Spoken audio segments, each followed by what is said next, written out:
March 30th here in southern Ontario, Canada. So I thought I'd make a little video to distract myself in part and to keep myself off the internet, because looks like Bill C-11 is going to pass today, giving the government complete control of the internet and blah blah, the aforementioned videos.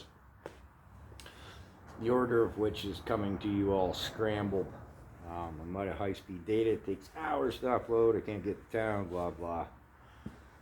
So anyway, subject matter, guerrilla growing. Before Trudeau legalized pot here in Canada 8 years ago, there was quite a bit of guerrilla growing of pot, marijuana. Swamps, fence lines. The idiots would come up from the city, say, hey, this cornfield's out in the middle of nowhere. We'll just kick a 10-acre hole in the middle and plant dope. Nobody will know. That was getting kind of crazy. Pot pirates, the kids would come from the city. They'd run through the cornfields, every 6 rows looking for somebody else's pot. Stealing somebody else's pot was quite the, hence the term guerrilla growing. These guys were trying to hide their little plantations, So my point is, are we going to have to guerrilla grow potatoes for ourselves? Seems like we're really losing the battle with the World Economic Forum and digital ID, digital currency, and food. Control the money, control the food, control the people. With the 15-minute cities, you're going to have to get a permit to grow a garden.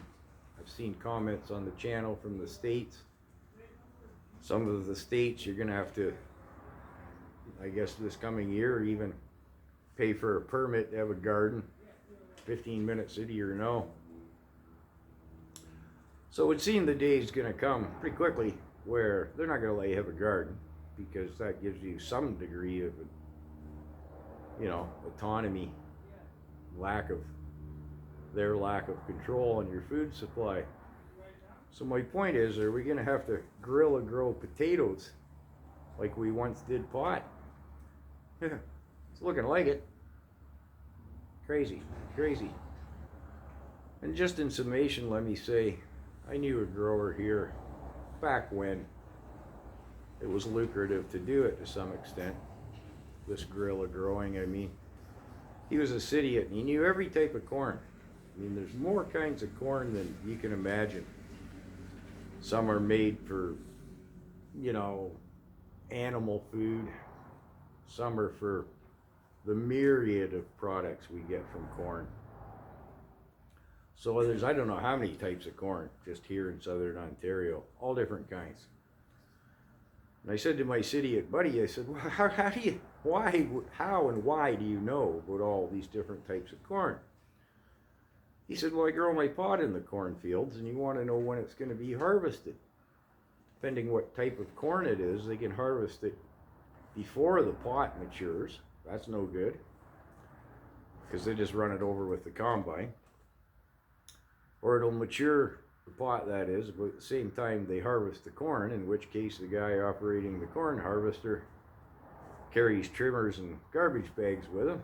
He'll just take your pot home. And some corn stays on the field to dry, and they harvest it in the winter when the ground is frozen. So, probably something the WEF doesn't think about is when they start starving us,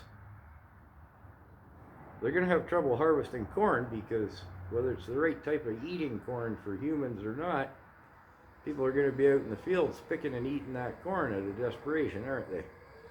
Because, hey, I'd rather eat what we used to call cow corn than I will want to eat crickets. So yeah, just thought I'd share another cheery video with you.